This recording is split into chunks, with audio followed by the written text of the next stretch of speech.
accurate, the state says as defense.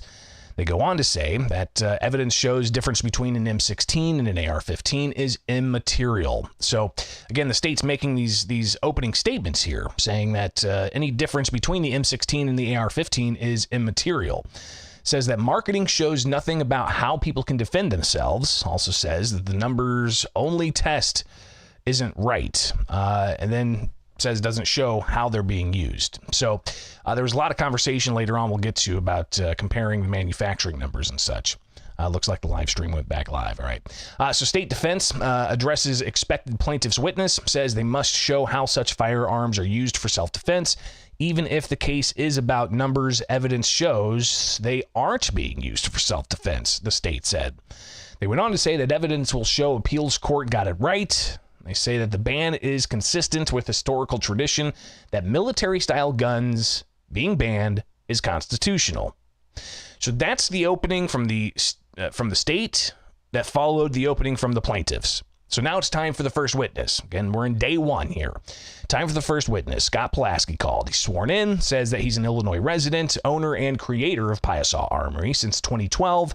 Principal decision maker in the company, says that he sells to the general public since 2013, since they've been licensed. He says he has 6 employees, says that he has the final decision on which firearms to obtain for sale to the general public based on customer feedback and customer needs. Plaintiff's attorney pulling out exhibit number 47. And again, they have all these different exhibits they would put up on a screen so they could discuss a variety of things. And all of these exhibits as well being filed through the court.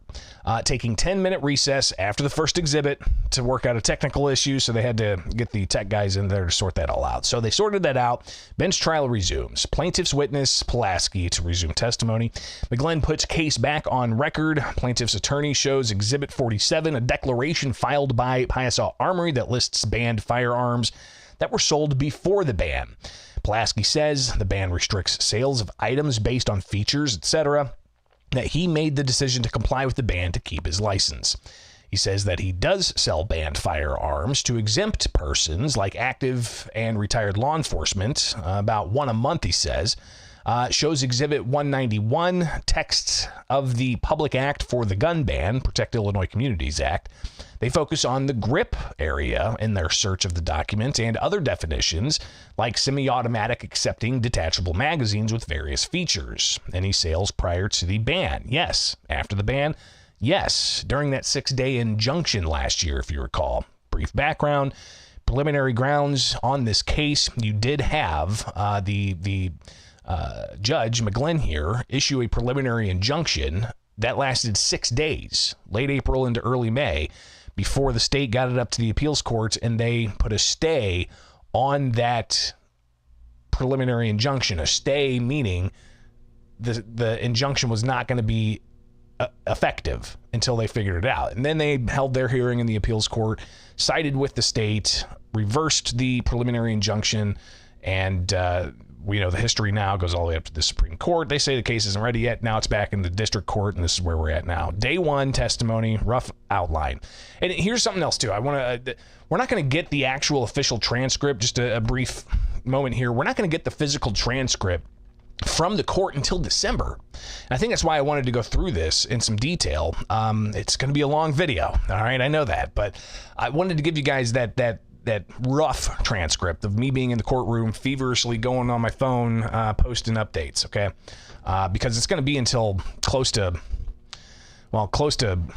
mid-December before the transcript's actually released from how I read it. But anyways, let's get back to the posting here. And again, you can see all of this yourself at Bishop On Air. I may go ahead and link day 1, day 2, day 3, day 4 in this video in the description, just so you can have easy access to it.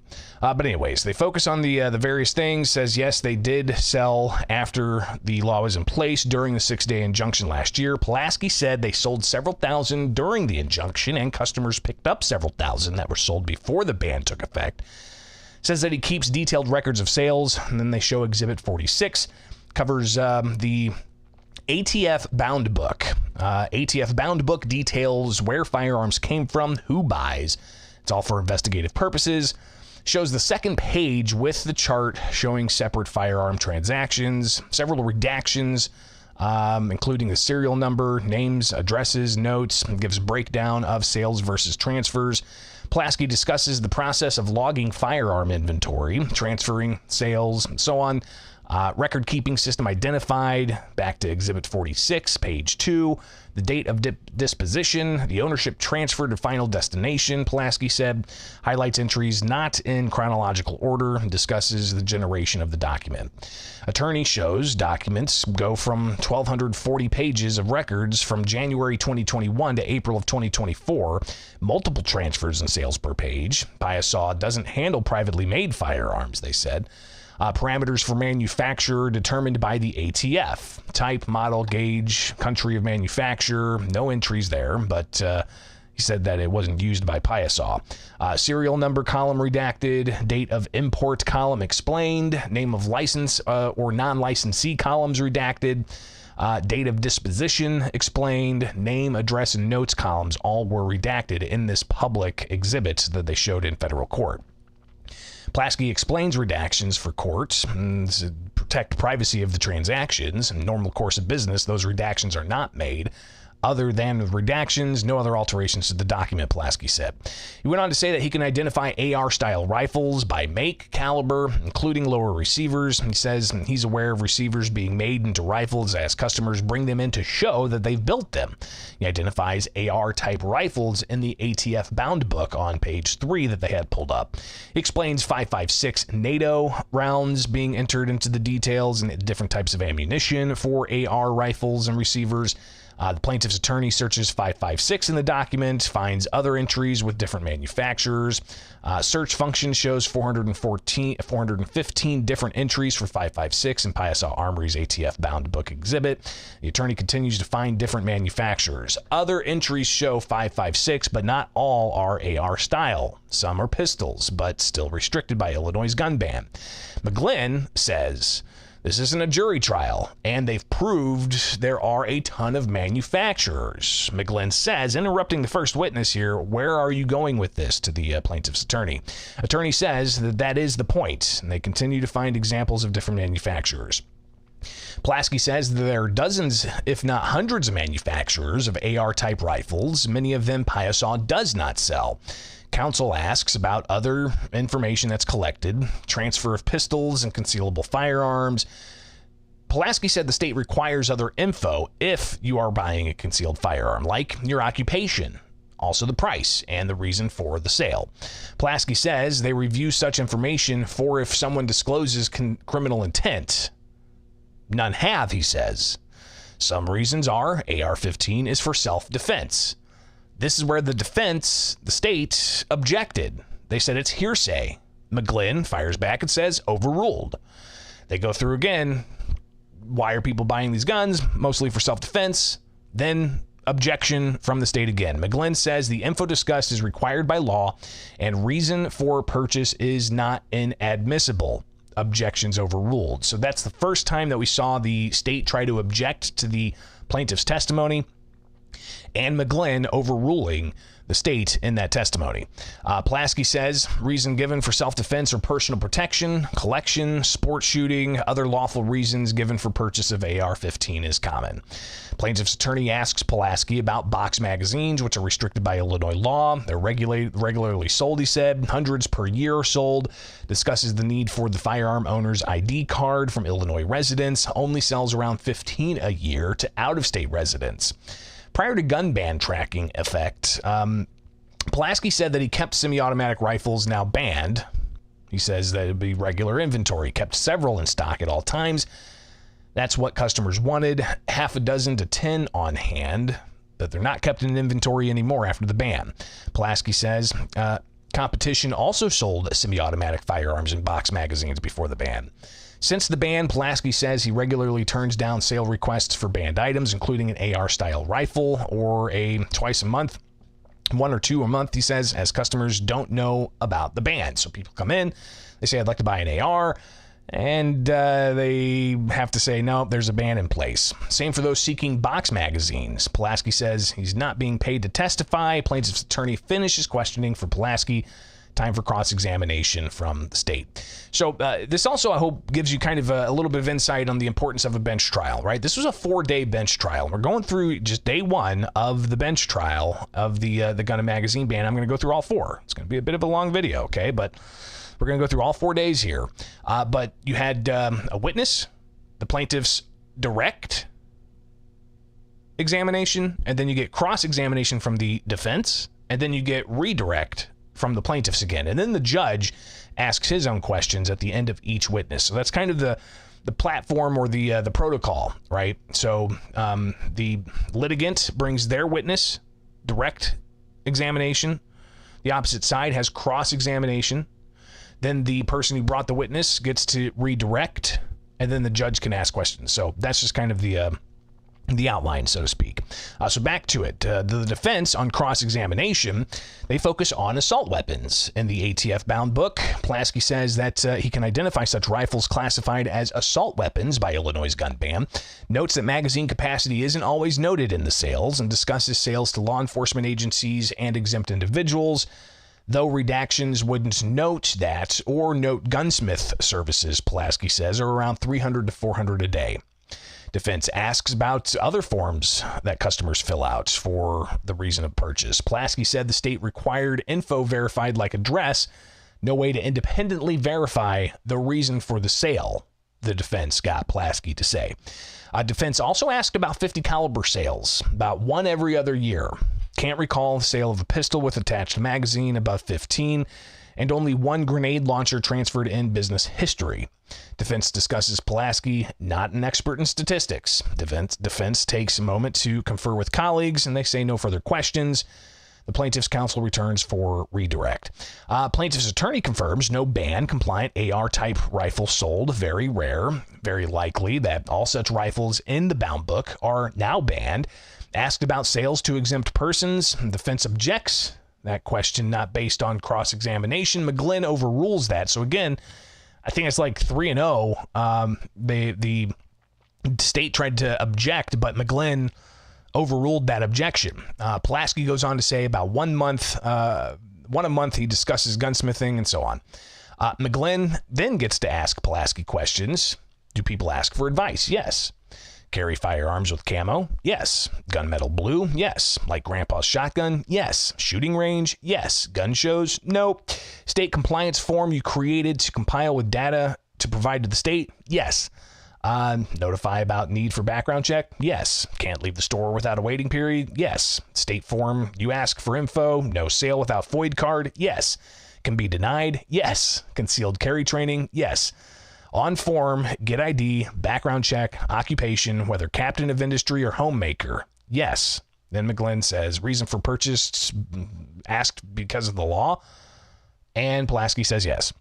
McGlynn continues questioning Pulaski.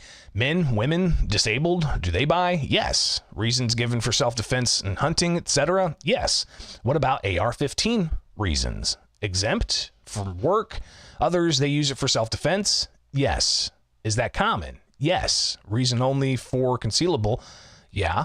Pulaski indicates they expanded that to all sales to be sure. Quote, if someone would walk out of our store with a firearm, they should have FOID, ID, name, occupation, reason, and background check. That's correct, Pulaski said. So the judge then says nothing further. More cross-examination. The defense says yes. So they hopped up and they asked about advice to customers, and they discussed Glock 19, standard 15-round compliant with ban. Pulaski says accessory mag is 17, and that's banned. Discusses other recommendations of rifles for self-defense. Any 50 caliber recommendation for self-defense out of price range. Belt fed for self-defense. Again, Pulaski says that's out of the price range for most. And then they say nothing further. The plaintiff's attorney returns for more questions of Pulaski. The plaintiff's attorney makes points that looking at the list of dozens of manufacturers only make AR rifles. Nothing further. Then McGlynn asks about the 50 caliber rifle and pistol. Quite the recoil, no. Pulaski says yes. Most people can't control because of the real kick. Correct. No one asked for 50 BMG for self-defense. Langley plaintiff attorney Thomas Magg, he clarifies that only 50 caliber BMG is banned. Plaintiff's move exhibits used for the questioning to evidence And now it's time for the next witness, but McGlynn wanted to take a break, so court was in recess. I was able to talk with Scott Pulaski, and you can watch that video as well on this feed, but then we continued on in the afternoon session with Jack Eby. That was a plaintiff's witness. He prepared a report for the case per plaintiff's request, showing Exhibit 1, that's the report. He says he evaluated the weapons banned and whether they were fit for military service. Again, what this case really comes down to, at least the live testimony, was looking at what's banned and whether or not the Seventh Circuit Court of Appeal saying that these banned firearms are too similar to military rifles and they should be banned. That's the crux of the live testimony here. So continuing on. Eby also prepared a rebuttal report to critique other witnesses. Eby was a Marine gunner in the Marines. Speaking too fast for court reporters, the courtroom laughs and explains slowly what a gunner is. State defense, they object to the amount of detail in the answers from Eby. The judge urges Eby to focus on the questions. Eby says, yes, sir. Gives a refined answer about what a gunner is. Develop training, yes. Understand weapon and provide training. Must have 17 years in service. Eby goes on to detail his work in developing weapons systems training, including rifles and automatic fire to clear trenches, enter rooms, near ambush, night attacks. State objects to the expansive answers. Again, McGlynn says overruled. So I think that's like 4 or 5 objections from the state, and they didn't get any in. Plaintiff's counsel continues. What about burst? Yes.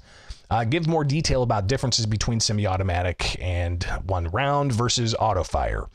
Eby says he doesn't really differentiate between burst and auto. He explains military doctrine to form opinion for a baseline. So military doctrine is there to kind of put out the guidelines as such so that you can form opinions and a baseline. He goes on to talk about being tasked to write urban warfare doctrine, for example. Many different doctrine for different environments and different weapon systems. Doctrine created to shape our thoughts as baseline on how to solve a problem, he said. Eby was in charge of small weapons courses, also oversaw combat marksmanship courses, gives detail about the program. Eby discusses about fire from marksmanship program, but is taught with combat publications like Urban Warfare. He discusses knowledge and work with Michael Mussman, says that he can't share too many stories because they could be illegal, he says, jokingly.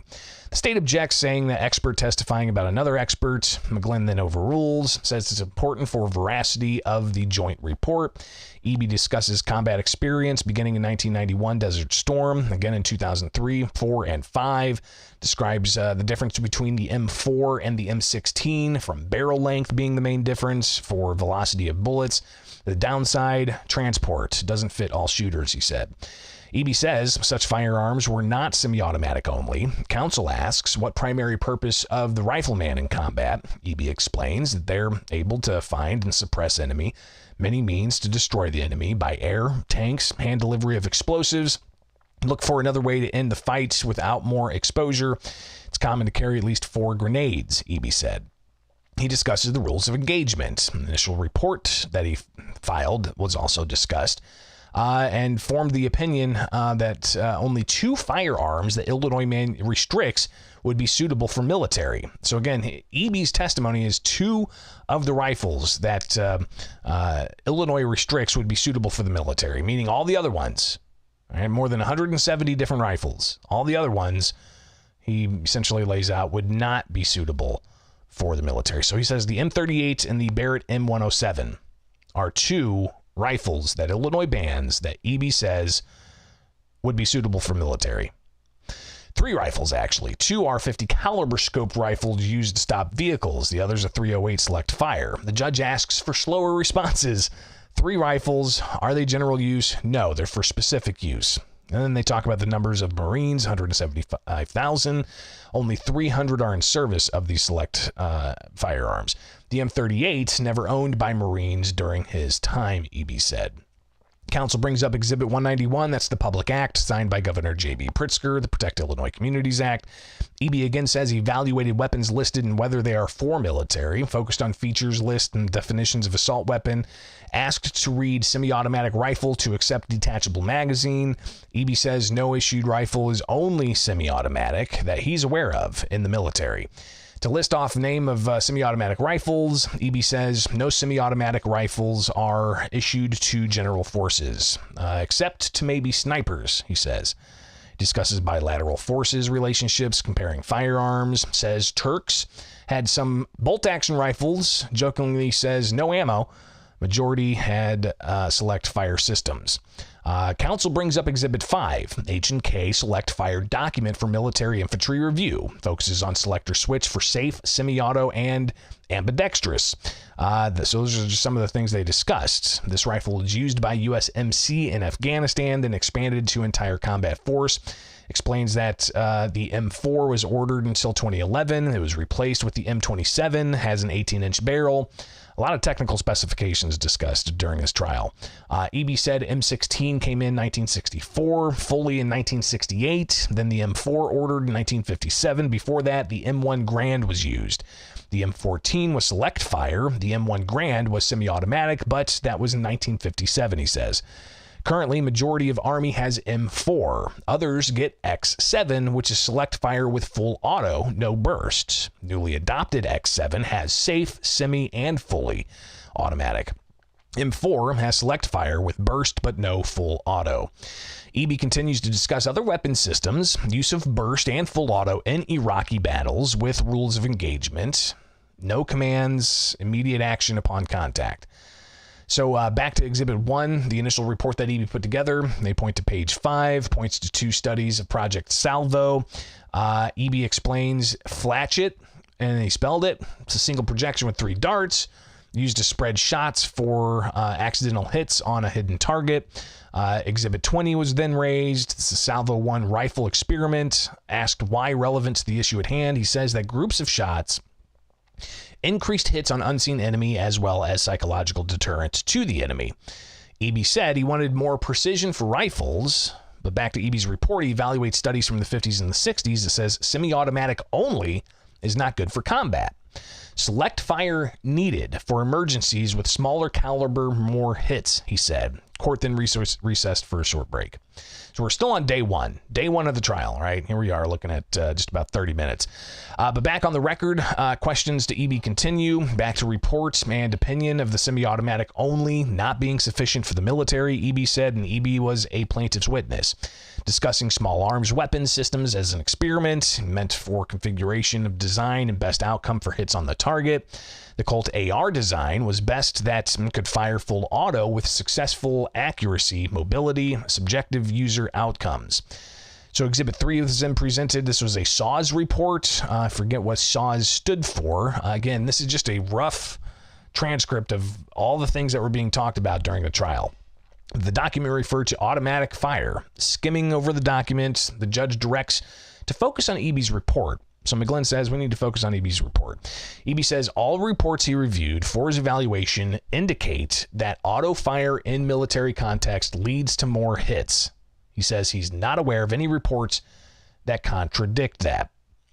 EB was then asked about Exhibit 4 to support statements of aimed fire versus volume fire in offensive and defensive actions. Exhibit 13 is then presented. A military report on hand weapons. EB said it's another report backing statements that volume hits more targets and has a psychological impact on the enemy. He says he's not aware of any report contradicting that. Exhibit 6 presented. EB's rebuttal report cites research study that auto-fire rifles are more psychological impact than semi-automatic rifles in the military. So again, they're really hammering home the difference between full auto, burst auto in the military and semi-automatic only rifles civilians have. And says that no report says that you should have semi-automatic only in the military. Similar to Exhibit 12, any military materials call for elimination of auto fire from military. EB says no. Asked if training on single-person missions, no. Says single-person missions with semi-automatic only would be a suicide mission. No further questions from the plaintiffs. Then the state gets up for cross-examination. State as defense asked about 4 different combat missions EB had in Iraq over time. 15 months of combat, fought in Fallujah, second battle. Weapon carried was the M4 rifle. Was it semi-automatic? Yes, but it had burst. Joined in 1982, the M1 had select fire, the M16 A2 had burst, not full auto. Wells directs to EB's report. EB says even burst in full auto just takes more trigger pulls. Exhibit 278 presented, article by EB from October 2004, focused on a sentence of replacement of rifles and fiction of full auto, was a quote out of that report about having burst. Wells questions training on the M16A2, which didn't have full auto. Auto is less accurate than semi-automatic firearms, says it takes training to fire full auto accurately. Over fire in Iraq created animosity of Iraqi people. So if you have full auto and you're just going nuts and then you damage a mosque or kill an innocent person behind, it grew animosity amongst the Iraqi people, they said. Full auto standard was limited in use at that time. So they did, the defense came back and said, well, they did limit full auto and the burst auto and such. And EB seemed to indicate, that seemed to happen in Iraq. Wells says troops using semi-automatic, mostly in recent conflicts, says full auto still necessary in hypothetical future war. According to EB, EB says knows of no Army publication asserting otherwise. Says it's critical to have in military, EB said. Another statement presented, Exhibit 261, a marksmanship report from 2008 presented that says rapid semi-automatic fire, most important technique. EB says he sees no reference to support that statement. EB presented that the report is for military. EB says such reports for small group marksmanship. Wells says EB presented reports were from before 2008. The report updated again in 2011. EB says such report is an opinion, wrong and dangerous to eliminate full auto for rapid semi-automatic, and says they eliminated rapid semi-automatic report in 2016. Another field manual replaced that. Exhibit 264 was then presented by the defense. The documents from May of 2016. EB retired before then. The report says auto or burst fire drastically reduces accuracy because of recoil. EB disagrees. Wells, then the state's defense here, presented Exhibit 269, H&K M27 manual, the 5.56 NATO ammo presented earlier. Focuses on rate of fire section, cyclic rate of 700 to 900 rounds per minute. EB says that would melt the rifle. Sustained rate of 36, listed by manufacturer, would not be recommended. Would make it too hot. It could break, even in semi-automatic, 45. And auto, 90 rounds per minute, still too hot and require magazine change. The state as defense focuses on HK semi-auto version document. It says is well suited for law enforcement and patrol carbine. Discusses M855 ammo. EB has tested that, he said. Discusses optics tested for military capabilities. Wells discusses EB testing ammo and optics with civilian firearms that were not military spec. EB confirms, but discusses barrel length impacted velocity. Then the state says military chooses bullets without self-defense in mind. EB says they determine what can pierce helmets and expand, shoot through barriers, car doors, walls, etc. Wells, the state's attorney here, says that civilian homeowners have concerns of overpenetration. EB agrees and wouldn't recommend for home defense unless it's the only choice. Wells asks, what about BMG? What's it stand for? EB didn't know, but from the gallery, somebody sitting right behind me, somebody says Browning machine gun. So some of the people watching behind definitely were tuned in and watching as closely as I was. Wells discusses difference between pistols and rifle bullet velocity. Pistol not sufficient for piercing body armor. EB confirms. Longer range, pistol not sufficient. Discusses concealed carry. EB carries pistol with 10 rounds, Glock G42. Other magazines discussed to carry as spares. EB said most civilian incidents never get past 12 rounds. No further questions from the state. Plaintiffs return for questions for redirect. Asks about the importance of full auto. EB says it's needed for overwhelming opponents in military context. Says it's critical. Differentiates between marksmanship publication and other publications, with EB discussing publications, and then the state objects again. So I think this is like 5 or 6 different times that the state objected to EB's testimony and Pulaski's testimony on day 1, but more discussion on crafting the publication. Plaintiffs then direct questions to the state's focus of the HK semi-automatic only. EB says that would be good for military because it does not have select fire. Focuses on, that would not be good. It might be, yeah, that would not be good for military because it does not have select fire. So again, these are just rough, quick transcripts from me using X on my phone to get this out to people. They're not going to have the full reviewed transcript from the court until sometime in December. If it were easier to carry more, he would, as far as magazines. No further questions. Then the state gets back up there. They ask for preferred style of defense weapon. EB says AR style is most efficient. Says auto fire would end conflict quicker. Says if SWAT can have full auto, EB said he should, as he is his own first responder. Then the Barnett's plaintiff's attorney returns to question. They questioned about warfare. EB says it's chaotic and manuals aren't carried when focused on keeping men alive in the trenches. He says firearms not chosen, they are assigned. None are semi-automatic only. EB goes on to say that some rules of engagement put men in harm's way. Says that he would have told men to use semi-auto in certain times, full auto in other times. Then the state gets back up there and says rules of engagement are important. If not followed, you can be court-martialed. EB says if you survive. Judge McGlynn then gets his questions in for EB. They discuss the protocol for different environments to rehearse in and all of that so they can have immediate action when they get into certain things, like immediate reaction. If you know that somebody behind you is going to be shooting, you want to stay down. If you know your men are going to be walking to the left, you want to make sure you aim right, and so on, that type of thing. Judge McGlynn, asking those questions, says, in live fire scenarios, instincts must have immediate action. Yes. EB gives examples of people taking a knee when someone fires from behind rather than standing and moving left. As Master Gunner, any training for ambush? Yes. Always rehearsed. Standard mags, 30? Yes. Does military training, warfare experience influence you in your home invasion scenarios? Yes. What weapon system would be best to reload, etc.? McGlynn asks about home defense. EB says shotgun must be trained with.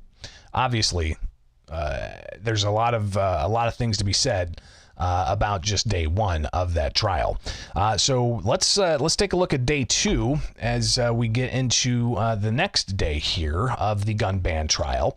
Day two of Barnett, Second Amendment challenge to Illinois' gun and magazine ban, court in session. Day two of the bench trial, litigants identify themselves, and the plaintiffs called James Ronkanen to testify. This was a lot. He was the only one to testify on day two. So Ronkanen discusses first time he fired a firearm at a young age, grew up around shooting sports. Plaintiff's attorney presents Ronkanen's CV. It's his resume. Education, mechanical engineering, employed by DuPont out of school, worked with DuPont subsidiary Remington for nearly 40 years. Gives a history of the company. He worked on Model 1187, semi-automatic shotgun developed in the 1960s. Ronkanen says that firearm is versatile with different shells. He also worked with the Energy Development Lab for color printers. In 1990, Ronkanen was a senior research engineer for Remington. Has children that are active shooters in shooter sports. Discusses Model 700 bolt action rifle. Says the variants have been adopted by military for sniper weapon systems. Marines have the M40, a modified system for sighting systems, a Model 70 at heart, he says. Then he discusses Remington standalone facility brought about in about 1990s. Spent most career in Kentucky, work done on Model 700 firing mechanism. Wanted to develop system fired by electronics. Approached by the military about that. In that time period, acquisitions were taking place in growth phase of the company for Remington. He discussed some competitors. By 2008, Ronkanen promoted to direct DoD law enforcement product development. He discusses X-Mark Pro trigger development for better control of trigger mechanisms. Worked on several semi-automatic trigger assemblies. Led teams for military and law enforcement programs for sniper weapon systems. Worked on the M4 replacement. Ronkanen talks about creating the Remington Adaptive Combat Rifle. Discussing the Bushmaster collaboration for modern sporting rifles. Again, a term they used a lot. Modern sporting rifles is a term that was used a lot in day two. Anyways, they talk about Bushmaster being a sister company of Remington. Ronkanen discusses modular sniper rifle development, gas piston operating system, and benefits of new system to refine gas of debris. The RGP was full auto, requirement of a solicitation from the military. Discusses the difference of the firing mechanisms for semi-automatic and full auto. One pull per round for semi-automatic. Full auto uses the gas and continues to fire with one pull. Discusses the internal components, the pocketing of the trigger groups, two different systems, he says. They're two markedly different systems. Ronkanen then continues to discuss the difference in hammer and selector for full auto and semi. Both are totally different builds, he says. More on Ronkanen's resume. They pulled that up quite a bit. Defense Procurement Machine System made modern sporting rifles, they said. Never made bolt or lever or pump action. Modern sporting is AR-15 and other similar firearms, all semi-automatic. DPMS came under control of Remington brand, says federal license required for manufacturers. Ronkanen discusses AAC, the product line of silencers, suppressors, 300 blackout ammo, and related firearms. In 2011, became director of engineering for a team of Advanced Armament Corporation, AAC, working with federal LEO procurements, maintained oversight of military product, assumed responsibility for a modern sporting rifle at Remington, Bushmaster, and DPMS. Continuing on here, again, thanks for hanging out. It is Bishop on Air. I wanted to remind you guys to go over to America's Talking Network and get that live show each morning. All right. This is me on my own time, Bishop on Air on a Sunday stream, and I'm just going through the 4 days worth of the transcript from being inside the courtroom for the gun and magazine ban that wrapped up Thursday. So I know some of you aren't going to read all these tweets, but maybe you want to put this on the background while you're getting ready for work or whatever the case may be. So hopefully this is beneficial, because they won't release the official transcripts from the court until sometime in December, which is 2 months, 3 months away. All right, so back to day two. The plaintiffs asking Ronkanen, the plaintiff's witness, former Remington director, about a variety of things. So, maintain oversight of military product, assume responsibility for all modern sporting rifles at Remington, Bushmaster, and DPMS. Ronkanen says Remington competed for military contracts in other agencies like Secret Service, Homeland Security, IRS, ATF, FBI, and even foreign militaries like the Philippine Army. He discusses Remington R4, their version of the full auto M4, says no military ever asked for semi-automatic only. It was always full auto. So military was not asking for semi-automatic only rifles. This was a point that was brought up even with the EB testimony, right? Never saw semi-automatic only rifles in the military. You got Ronkanen, who helped develop firearms and rifles for military use, and says that never did they have a military come in and say that they wanted semi-automatic only. It was always full auto. Then they discuss the rigorous process of manufacturing military spec firearms. Ronkanen says Bushmaster and DPMS never met military spec needs. Says that the battle rifle must be full auto built. That's different from civilian rifles. He talked about how it works against accidental discharge. If you pull the trigger, you intend to pull the trigger. They discussed accuracy requirements for such rifles. The spec requirements for military spec are 60 to 70 pages long, he said. Ronkanen discusses business with the U.S. ally, the Philippines, who were looking for replacing an aging firearm. R4, full auto provided, discusses accuracy needs for life of barrel, says military-grade rifles must be compatible with military spec ammo.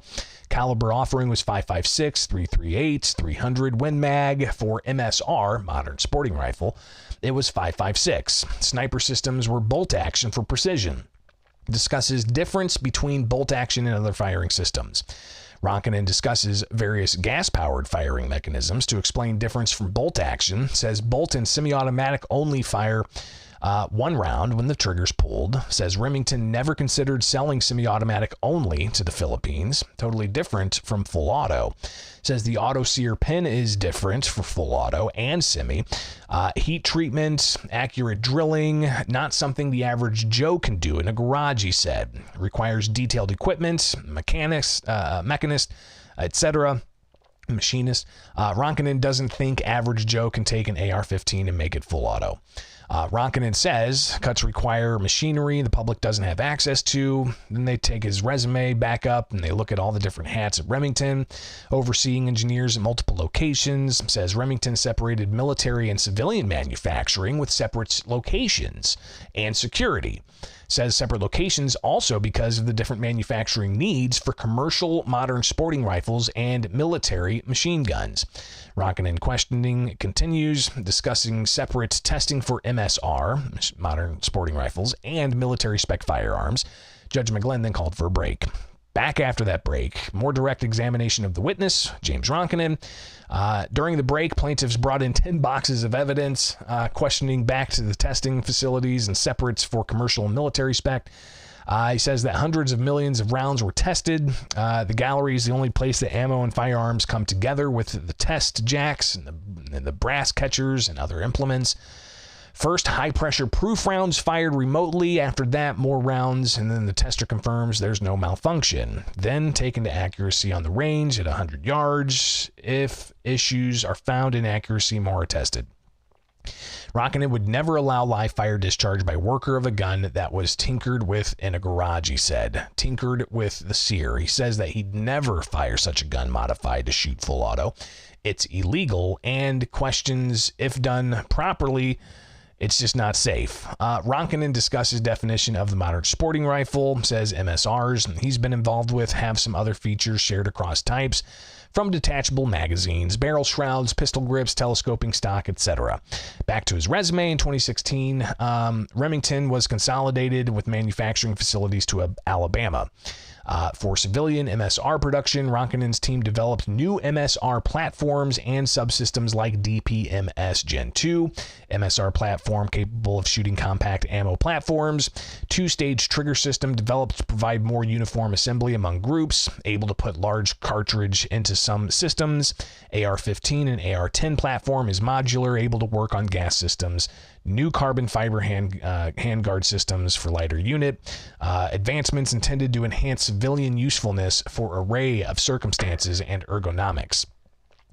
Ronkanen discusses ergonomics meant for safe use. Discharge of bullet pressure discussed. He says that it's a pressure containment device, mechanical device, must fit user for better performance.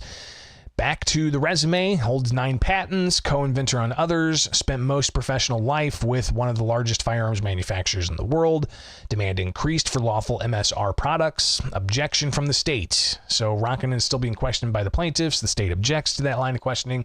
Ronkanen doesn't have such data, they said. McGlynn notes the objection. He didn't overrule it. He didn't sustain it. He just notes the objection. Then the questions continued of Ronkanen from the plaintiffs. Ronkanen tracked trends from demand of different MSR platforms. Remington invested millions in development, testing advancements because of increased demand. Ronkanen says Gen 2 took a lot of time and manpower.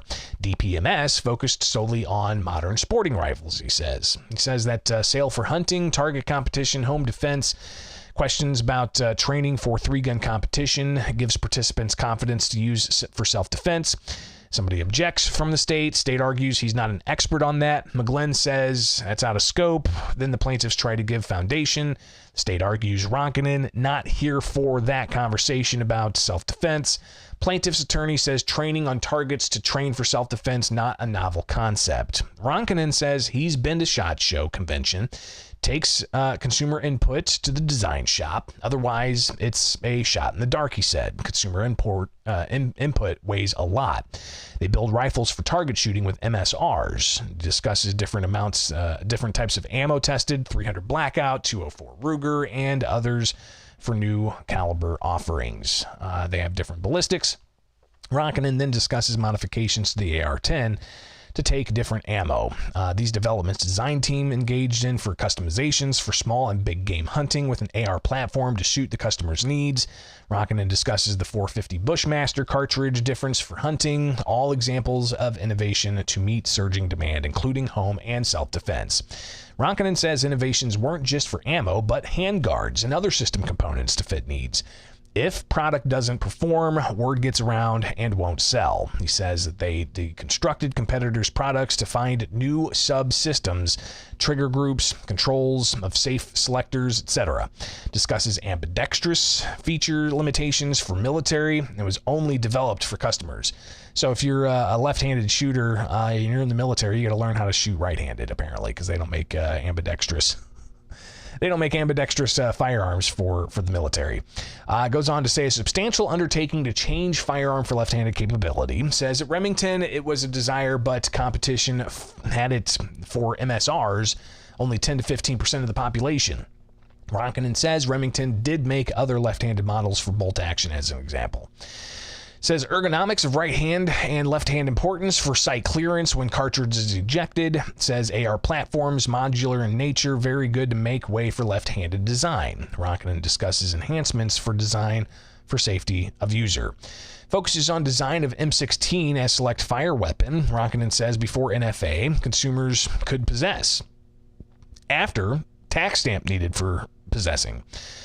Remington brand AR-15 was the R-15, different stocks, customizable. R-25 was Remington's version of the AR-10 with larger cartridge, not designed for military use. Never had military ask for such. Bushmaster XM15 is not designed for military use. Military never requested. DPMS utilized cat names, Panther, Kitty Cat as examples. All DPMS for civilian, not military. Never had military ask for off-the-shelf DPMS for military use. Ronkanen focuses back on military demand. Never asked for 22 long rifle caliber rifles. Says AR-15 manufactured differently than the military spec. Different testing, materials, performance. Are AR-15s identical copies of military rifles? No. Modifications? State objects then. McGlynn overrules that objection. Discusses the bump stock. Sausage. That's a errant word. Still one trigger pull per fire. Says military never asked for off-shelf AR-15 with bump stocks or trigger cranks or to use any AR-15 in a war zone. I think that's interesting. All right. So he says explicitly the military never asked for off-the-shelf AR-15s with bump stocks or trigger cranks or to use any AR-15 in a war zone. Again, looking back at what EB said, very similar, right? Military contractors didn't come and say, we want that semi-automatic only rifle. You know, the one that the civilians can buy. No, they wanted burst or full auto. So, says military spec requires different materials for different conditions. Ronkanen explains different testing accuracy requirements for mil spec versus modern sporting rifles. Says knowledge from military developments was utilized in developing some modern sporting rifles, and then they discussed the specific metal treatments for barrels. He spells some word for a process. I couldn't even do it as he spelled it real fast, but the judge praised him. All the litigants and people in the gallery praised him. It was some kind of metallurgy type of thing that he spelled out. But anyways, he discusses nickel boron treatment for plating on bolt carrier groups to increase time of cleaning and ease of gunk cleaning. Some features useful for self-defense. He knew customers wanted such firearms for self-defense, and the judge calls for a 5-minute break. Back on record. Another 15 minutes before lunch, Ronkanen discusses enhancements of civilian MSRs. If applied to MSR, he says that it would not be suitable for military-grade weapons. Says at Remington, feedback provided by military for Remington military spec productions and specified options taken into account. Military-grade weapons stayed segregated from MSRs, Ronkanen said. Military wouldn't take late deliverables. Consumer demand would be more flexible. Discusses all the other things military demands be delivered, like documentation, technical specifications, and anything else that's responsive. Ronkanen discusses first article testing, a required test in front of government entities in early production of product. Says the military guns Remington built were all select fire. None were modern sporting rifles. Then it was time for lunch break. So after that, case against Illinois' gun ban continues. Direct examination of Jim Ronkenin continues. Plaintiff's attorney brings up materials in the product catalogs. Exhibit 102 through 120 introduced, admitted without objection. All the other exhibits brought forward. Advanced armament catalog. Exhibit 103 shows AAC MSR with suppressors and 30-round magazine. Exhibit 110 is Bushmaster catalog listing different models of rifles. Exhibit 119 is a Remington catalog from 2012, the 50th anniversary of Model 700. Shows an AR-10 style firearm, focuses on Remington Versamax shotguns. Versamax Tactical holds 8 with an extension. Not allowed in Illinois. Semi-auto shotgun suitable for whatever purpose, they said. Then they discussed the thumbhole stock of Model 1187 semi-automatic shotgun. Exhibit 115, Remington's catalog from 2013, shows Versamax Sportsman. Black composite versus camo. Makes no difference to function, he said. Exhibit 118, Remington's 2014 catalog showing new pistol introduced that year, focuses on Versamax competition with extended magazine tube. Again, no extension magazine tube for shotguns allowed in Illinois. Ronkenin discusses how to limit shotgun magazine with a plug to comply with certain hunting regulations, and users can use Versamax for both hunting of those firearms that are manufactured. So if you've been watching this live, a few drops here and there, but again, we re-upload these segments, so be sure to come back to Bishop on Air and you'll be able to find this entire segment and you'll be able to go through. We're going about an hour right now of this recorded content, so I appreciate you guys sticking through in the live stream. But again, you can always come back to and watch this as well after the fact, because we just got through lunch of day 2 out of 4. So market was growing, Ronkenin said, 2007 to 2017. ATF production report submitted as evidence without objection.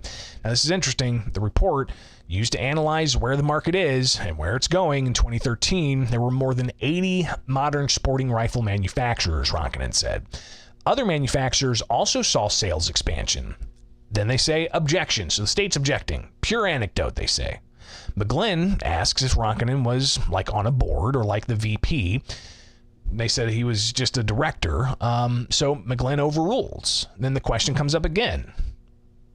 What about other manufacturers? 80 different manufacturers of modern sporting rifles? Objection. They objected again. Undisclosed. Plaintiffs say it's in line with the expert's testimony. It's not an opinion. The state says in deposition, that's a question and answer period that they have before they go to trial.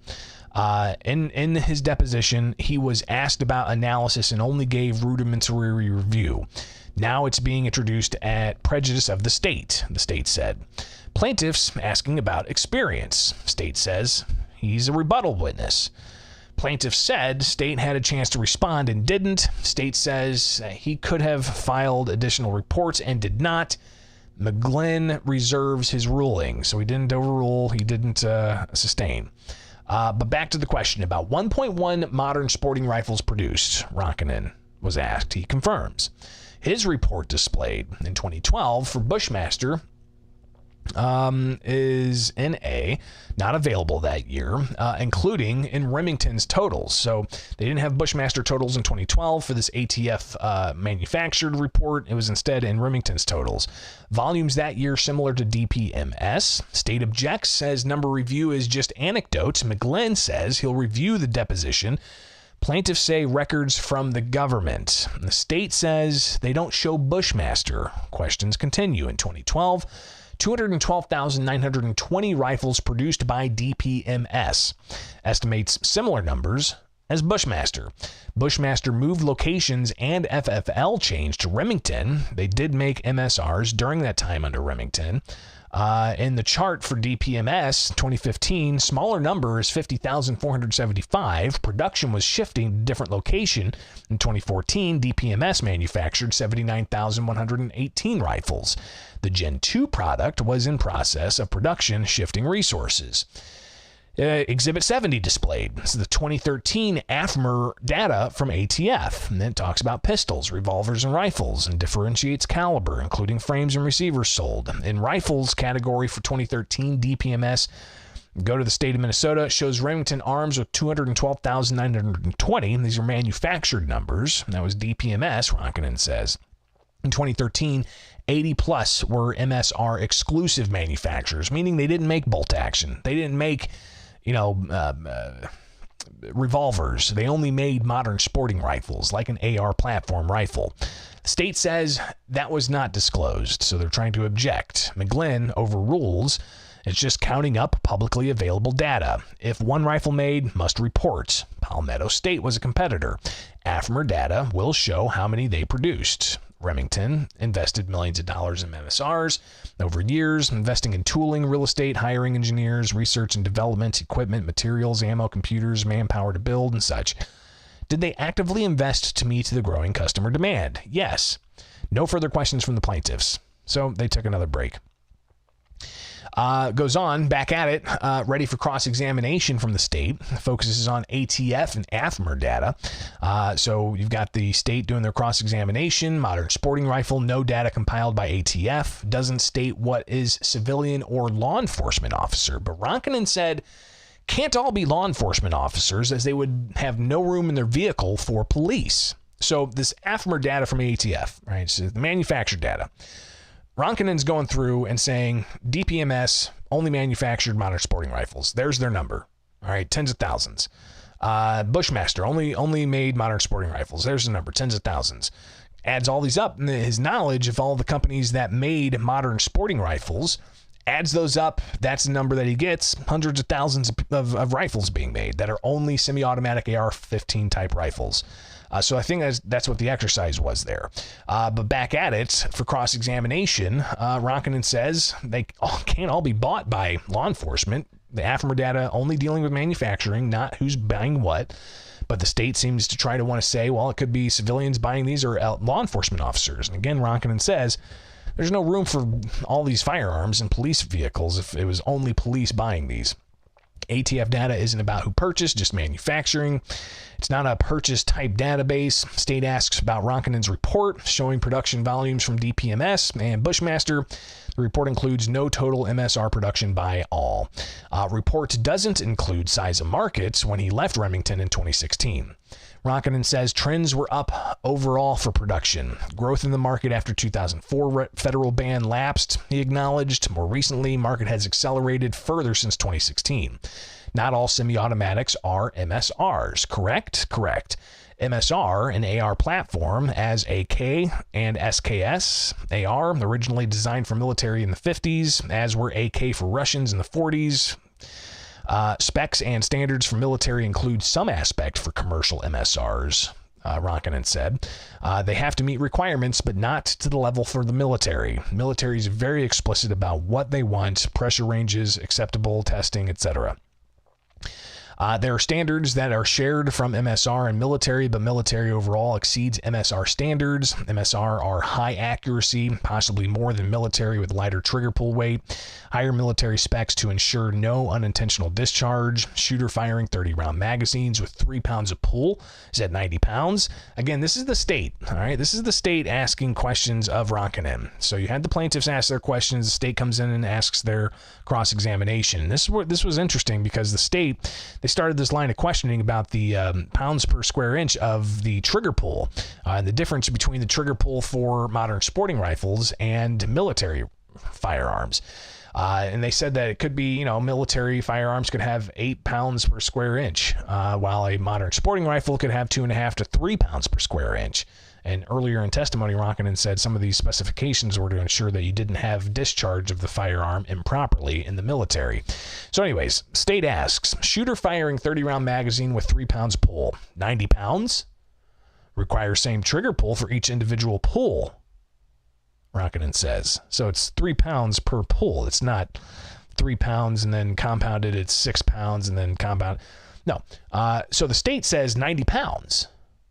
And then there's an objection. The plaintiffs say that's just wrong. The state says they're looking for whether there'll be fatigue. Ronkanen says it doesn't matter. So it looks like this is they were trying to say, well, you get more fatigue if you fire a military firearm because it's, 6 to 8 pounds per square inch or something to pull the trigger, where you don't get as fatigued if you fire civilian fire. But Ronkin said that doesn't matter when it comes to fatigue. So that was an interesting moment in the courtroom where even some in the gallery were somewhat scratching their head as to what exactly the state was trying to get at, saying that cumulative, you've got 3 pounds per square inch trigger pull. If you got a 30-round magazine, it makes it 90 pounds. Anyways, state continues cross-examination of Ronkin about separate manufacturing for civilian and military production. Some equipment could be shared, but would need special control, not just left in the open. Testing area questioned, not exclusive to military. Ronkin says yes. Testers would be different. Improvements question, they can be tried with commercial, but can't innovate with military. Have to adhere to military requests for military. Ronkin said military innovations found its way back to commercial MSRs. Civilian gun owners will make aftermarket improvements, not done with military. Bump stocks, not used in the military. Can you attach to an AR-15? Yes. Most flow of innovation from military platform into civilian platform. Any innovation you wouldn't do. Select fire is prohibited, Ronkin said. Demand, costs would be what drives military innovations to civilians. Pistol grips for military, yes. Telescoping stocks, yes. Grenade launcher, not from Remington. Barrel shroud and handguard, yes. Detachable magazine, yes. So the state seems to be going through and saying that a lot of these features that are banned by the states are used in the military. In 2013, modern sporting rifle grouped with military and law enforcement officer design. Ronkin tells the state that he was not in the sales department or marketing.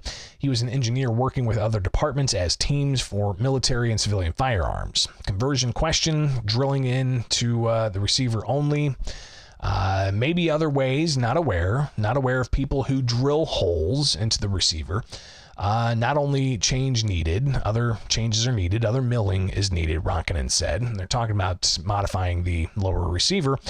Not anywhere or anyone doing that personally, he knows. His report was a rebuttal. Reports included with somebody else. Exhibit 205, displayed by state. Objection filed by the plaintiffs. That's overruled. So a couple of different objections from the plaintiffs overruled as well. Discusses the English survey rebuttal and NSF publications. They only discussed that briefly, the English survey and NSSF publications. Washington Post Ipsos survey not reviewed. Ronkin was not reviewing that. Or rebutting that. Rebuttal also of Lucy Allen. Objection outside of scope. Withdrawn. Rifles used for self-defense. Didn't object to that, Ronkin said. Can you show me? State redirects. Did you review database of self-defense? Only rebutting report, shown in rebuttal, says that he rebutted opinion based on personal experience. Then they discuss about ammo for ethical hunting, discusses caliber and range with .223 and .556 to ethically harvest deer with one shot, wants clear shots to keep meat and pelt intact. State asks Ronkin about Remington's size of one of the largest manufacturers. Wasn't producing MSRs during a certain period up to 2007. The state then brings up Remington's previous bankruptcies. Ronkin's associated with the National Shooting Sports Foundation, they said, has firearms manufacturers as clients for his new business. Up to 80% of the income, the state said, was from such businesses. Product design slowing, but litigation assistance picking up. The state then puts his income at $350,000. Then it's a recess. Back in session, redirect of Ronkin. Nothing further, plaintiffs say. No further witnesses today. So we actually got out of court on Tuesday. Again, that was day 2. We got out a little bit earlier on Tuesday, so that was pleasant, I will say. But let's go and find where we at. Day 3 of the gun ban trial. Now, again, a long video here. We're about an hour and 10 minutes of this recording, and we're doing each day of the 4-day trial. The rough transcript, all right? The rough transcript to get that out to you guys in a different format. Right now, it's on my X page. You can go through and see all the posts there. Me sitting in the courtroom, feverishly going on my phone, just listening with my head down, barely looking up to see exhibits. But I wanted to give this to you in a different format as well. So you can go back and listen to it if you want. I know it's probably monotone. And if you look at, obviously, the rapid, the text that I was sending out through X, it's not, all spelled properly and whatnot, truncated. We're not going to get the full transcript of the 4-day trial until mid-December from the courts.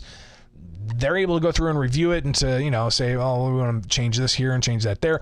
But we're not going to actually get that released, I think, until mid-December. So I wanted to get this out to you guys in a different format so you have it. So let's get back to it, if my voice will stay with us here. All right, so Illinois gun ban trial 3, day 3. East St. Louis, here we go. Stephen Randall Watt, called by plaintiffs. Goes by Randy, designated as expert witness for plaintiffs. Issued report. Exhibit 24 was shown.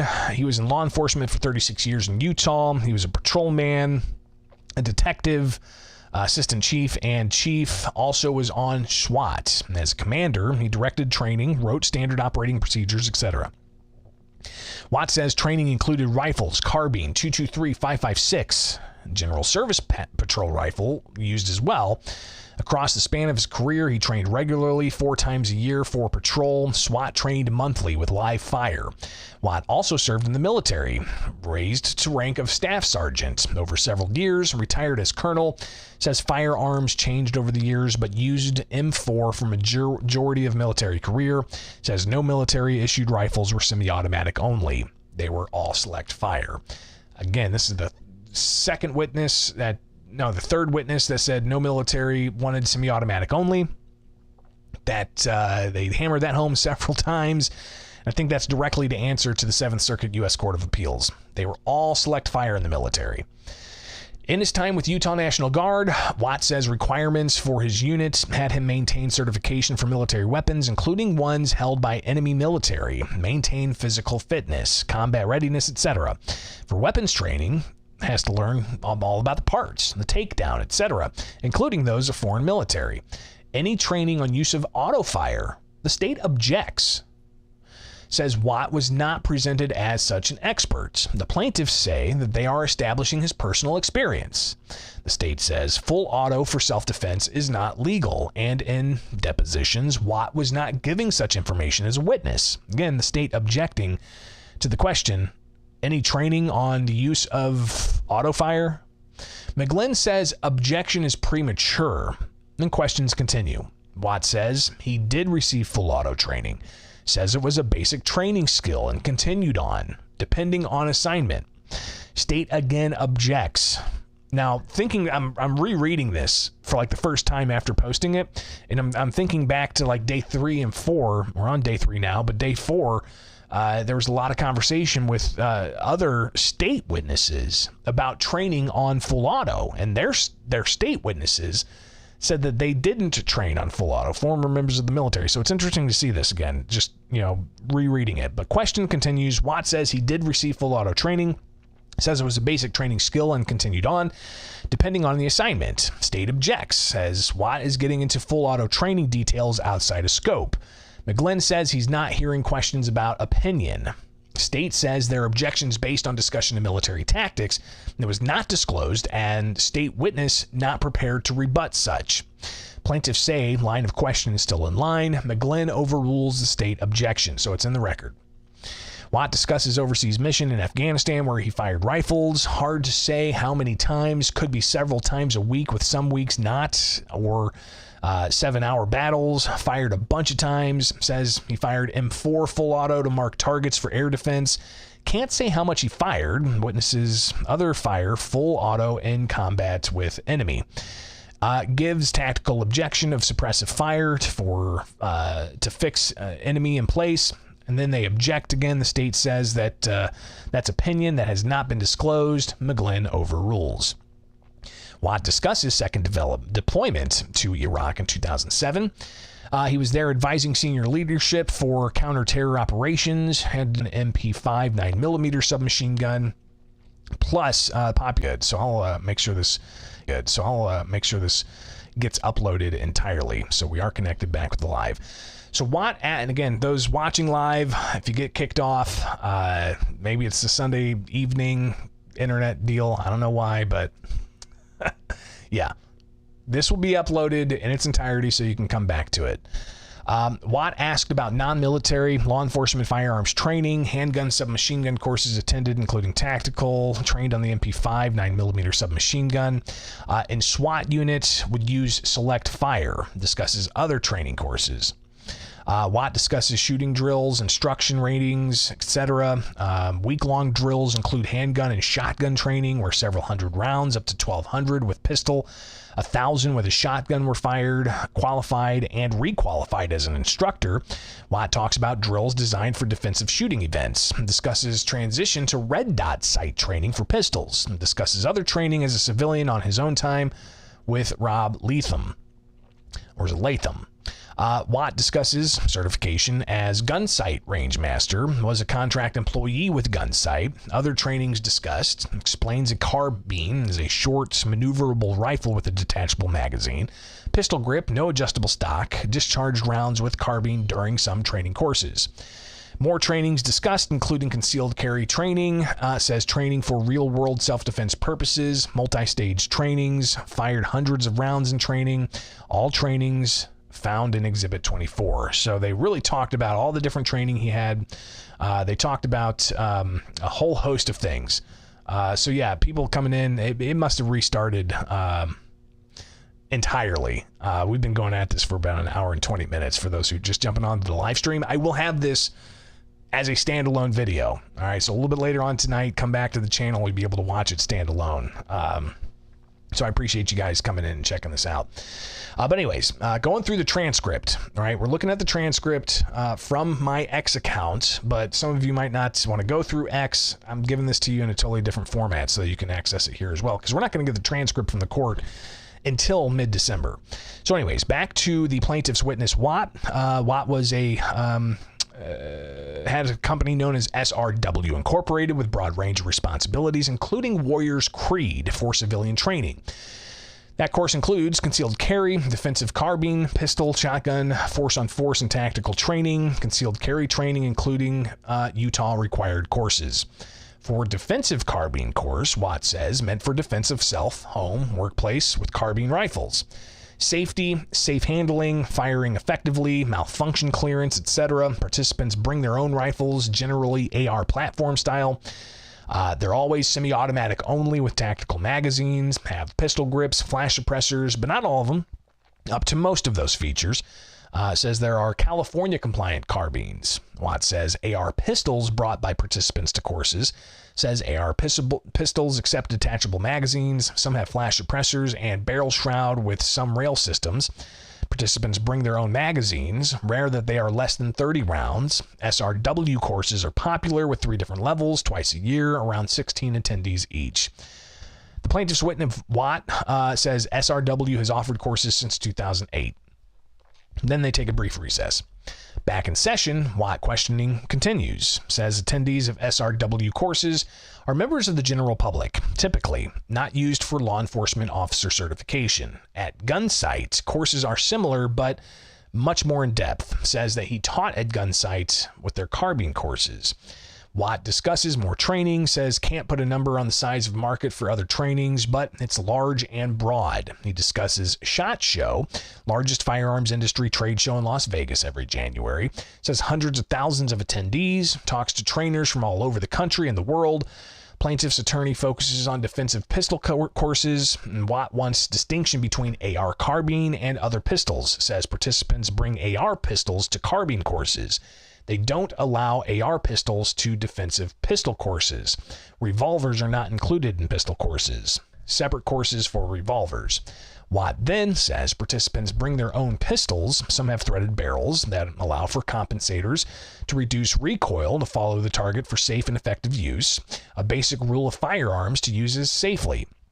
Again, I think this is another issue that they wanted to make clear, that a lot of these attachments, they're meant for safety. A lot of the compensator meant to reduce recoil so you could safely fire the firearm. Talk about some of the other things as well. But back to it. Watt says participants bring their own pistols. Go on down here. Ubiquitous for 9mm, 15, 17. Some have 20 round magazine capacities.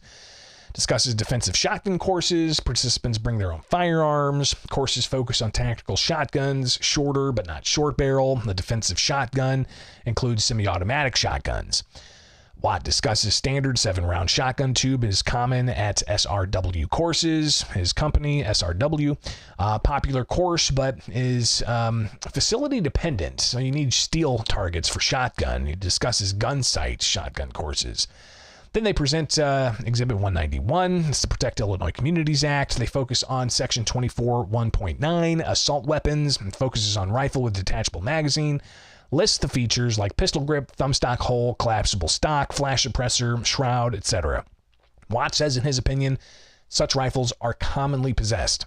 He says, quote, my opinion, these are the most popular in the firearms training and self-defense industry based on his experience across the country.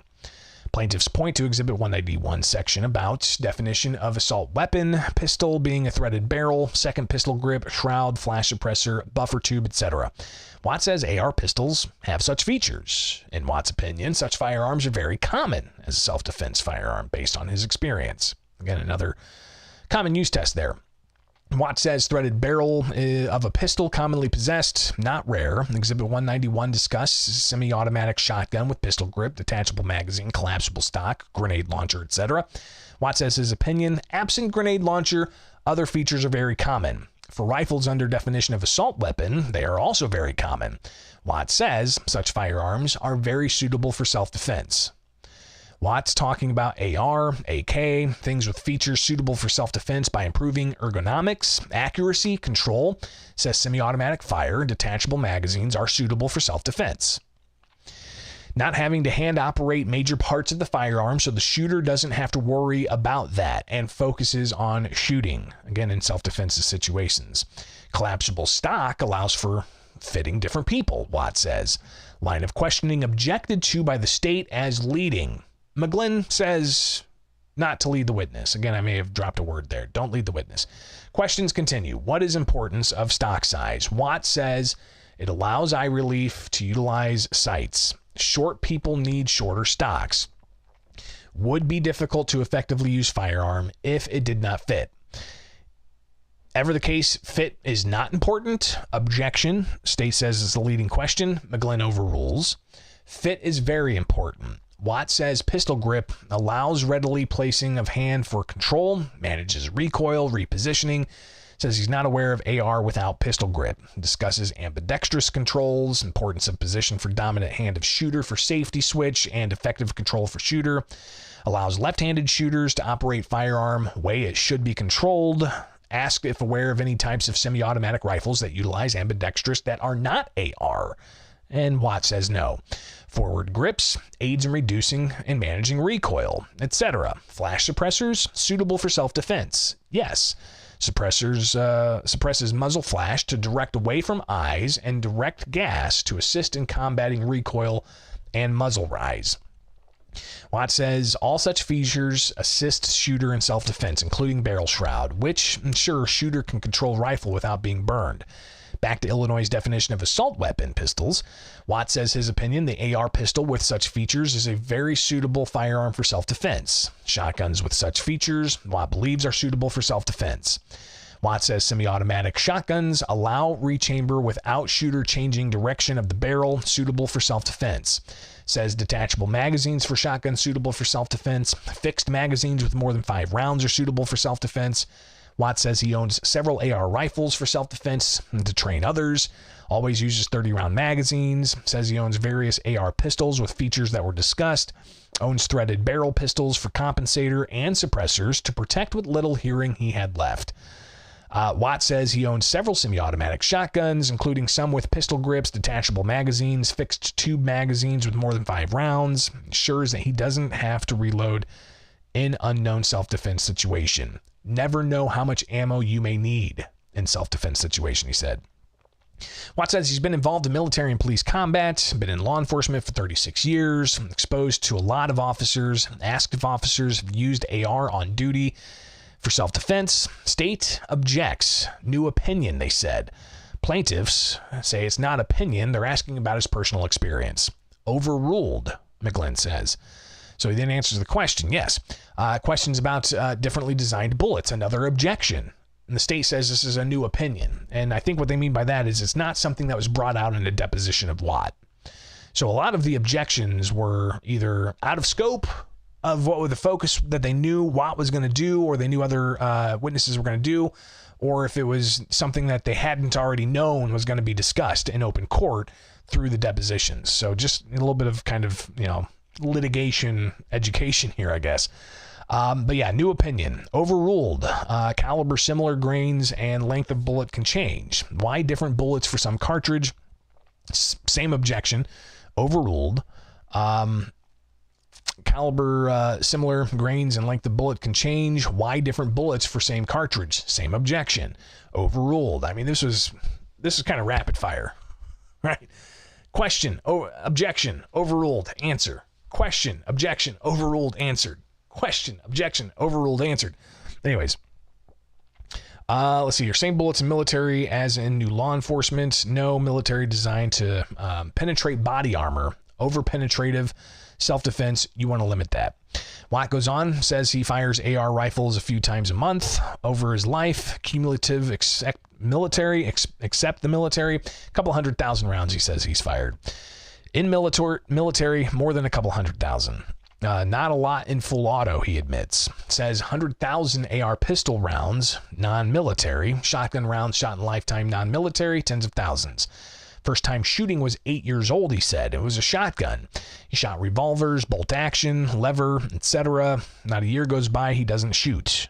Watt says he chooses firearms for self-defense that Illinois restricts. So again, the firearms that he chooses for self-defense are restricted by Illinois. Final question before hard lunch break. They bring up Exhibit 191, Protect Illinois Communities Act. They focus on the list of rifles that are banned. They say listed firearms banned are suitable for self-defense. Points to section of AR-type ban. It says limited firearms are suitable for self-defense.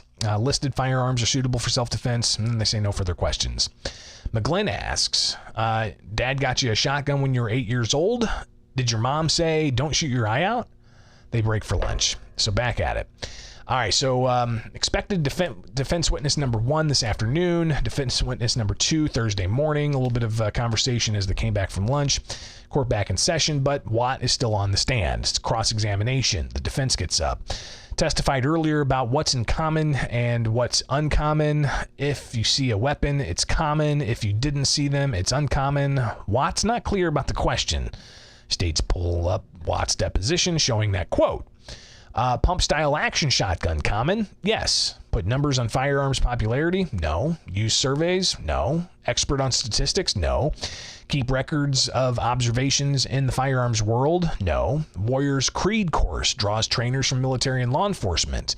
Most but not all, Watt says. Marketing video online? Yes. Training with Randy video screenshot was shown on the display. Image shows Randy Watt holding an AR-15 while he wears camo gear.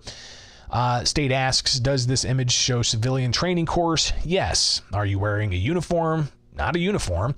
Tactical style clothing and a helmet. Another image shown of Watt wearing a helmet, aiming a rifle. Wearing a police ballistic helmet, the state asks? It's a ballistic helmet. State shows deposition of Watt saying police ballistic helmet. Watt says it's not police issued. Again, distinction here, right? It's a ballistics helmet. He was asked if it was a police ballistics helmet. He says, no. Then they pull up the deposition of him talking about a police ballistics helmet.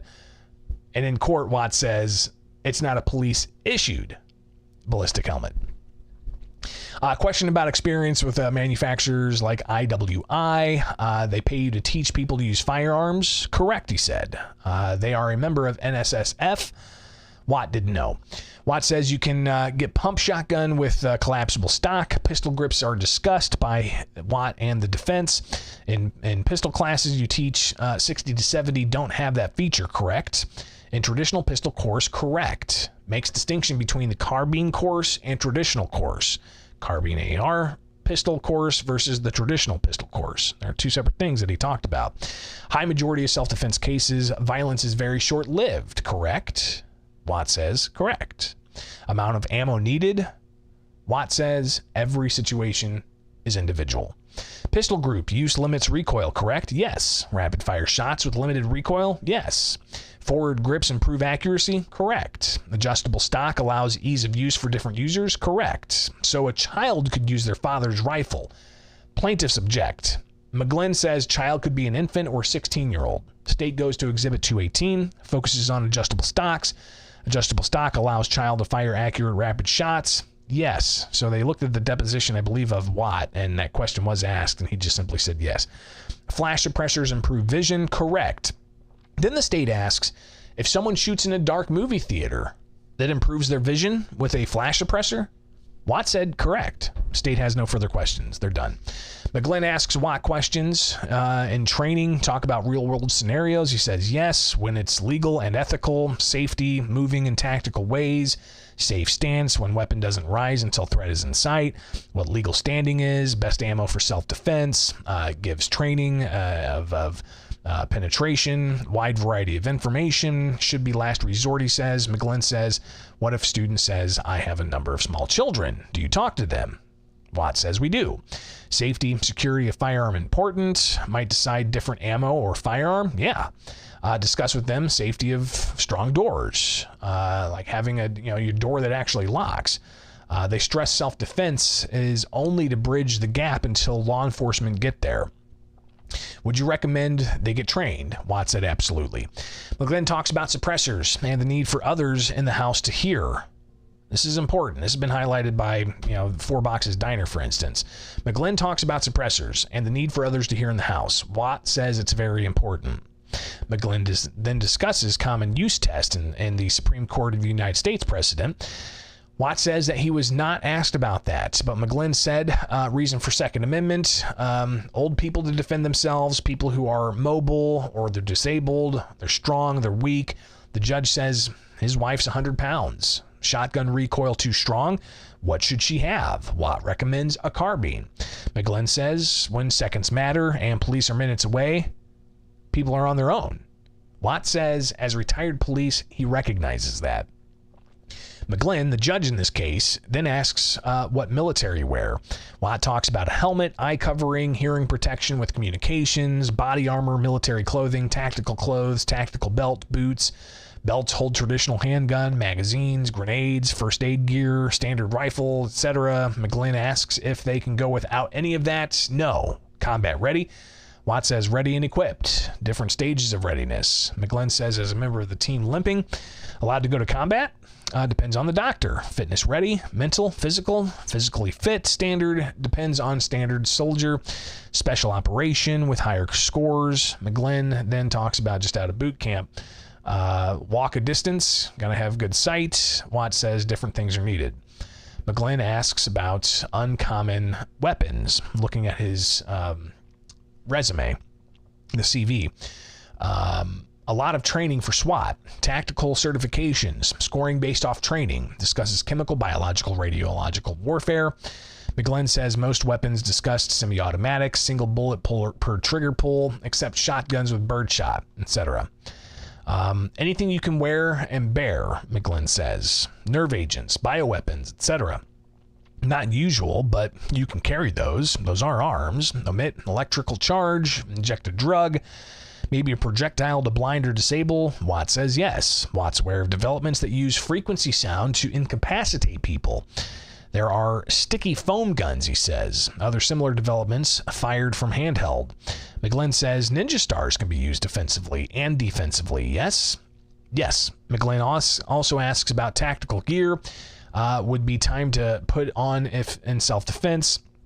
McGlynn says when seconds matter, what do you recommend? Watt says he has staged weapons in his home because of threats that concern him. McGlynn asks about shotgun shells and various differences with shotgun, 12 gauge, different number of shells depending on the shell size. Watt discusses differences between differences. McGlynn notices no self-defense training in 50 cal. Correct. McGlynn talks about the 21-foot rule. Watt says if someone's 21 foot or closer, they can get to you before you pull the weapon. McGlynn discusses training on stress, adrenaline. Watt says all kinds of things, including adrenaline. McGlynn also Asks about psychological readiness for military. Watts says they go through tests to make sure that they are ready and not psychopaths. If so, they're discharged.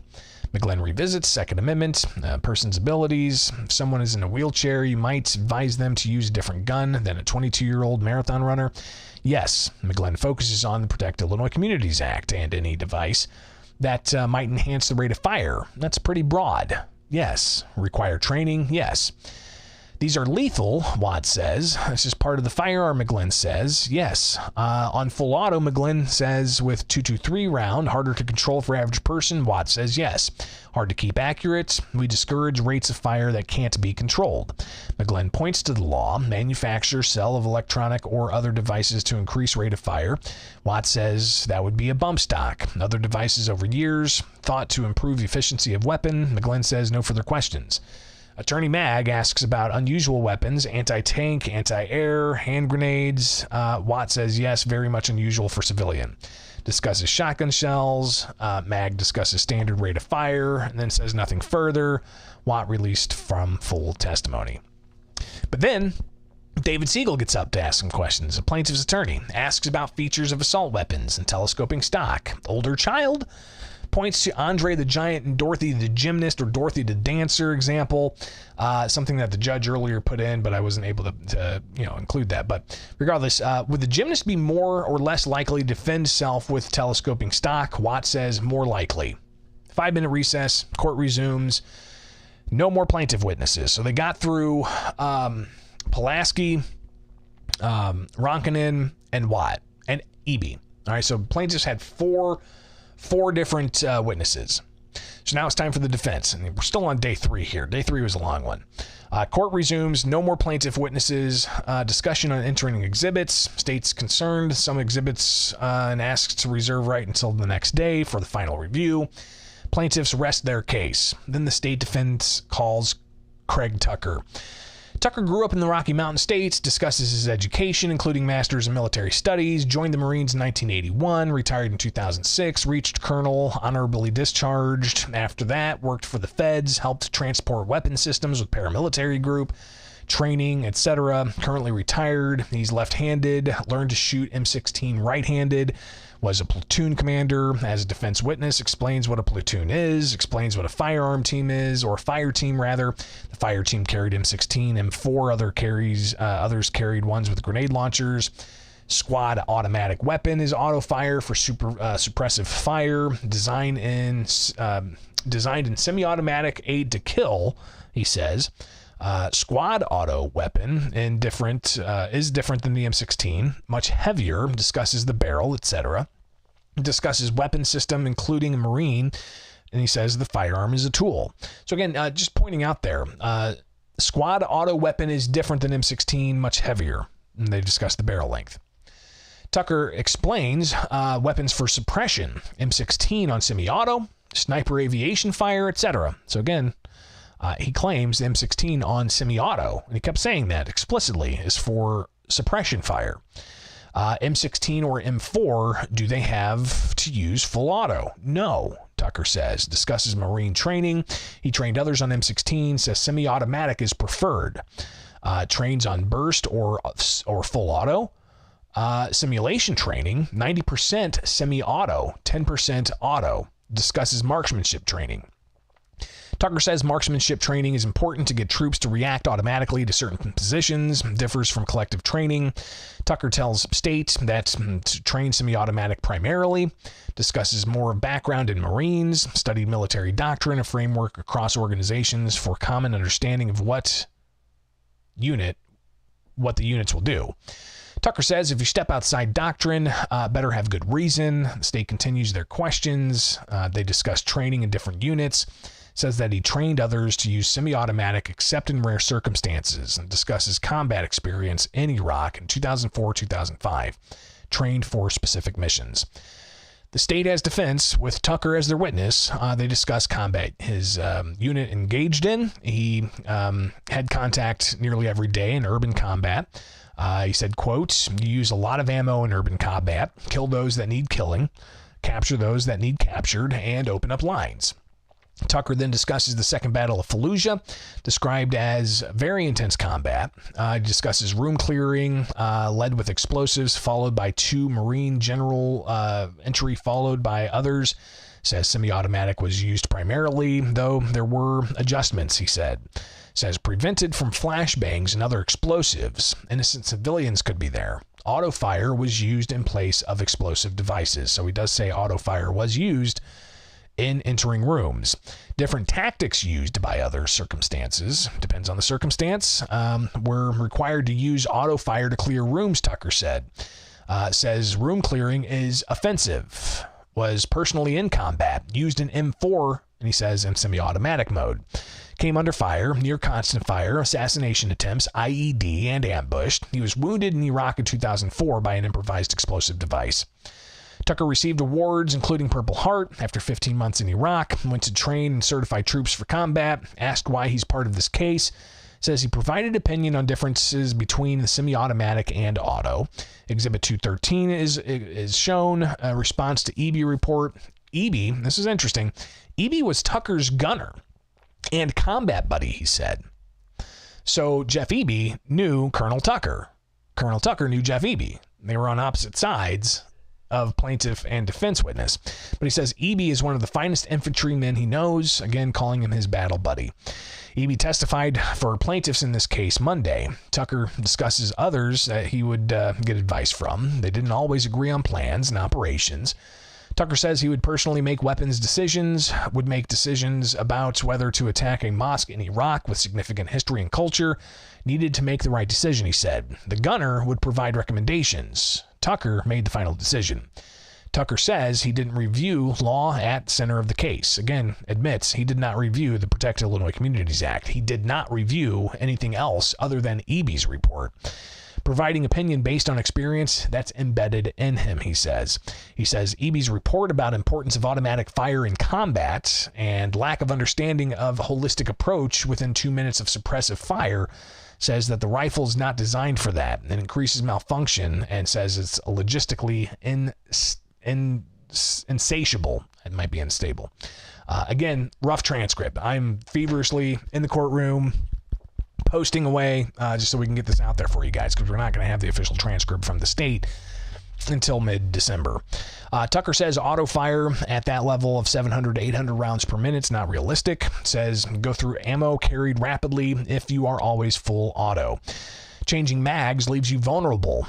Tucker said full auto isn't a defining feature of combat rifle. Had issue with pure, and this is peer competitor. It should be peer competitor. I kept hearing pure, but peer competitor terminology. Tucker says he never fought a peer competitor. That would be Soviet, Russia, or China. Tucker says going full auto, even with peer competitor, has a host of challenges, and discusses logistics, the importance of that, and moving ammunition around. Says auto fire loses too much ammo. Tucker tells the state he wouldn't advocate removing full auto from military. It's an option of last resort. So the state asked, would you recommend getting rid of full auto in the military? And Tucker said no. Again, this all seems to be answering the question of the 7th Circuit U.S. Court of Appeals saying that the state within a likely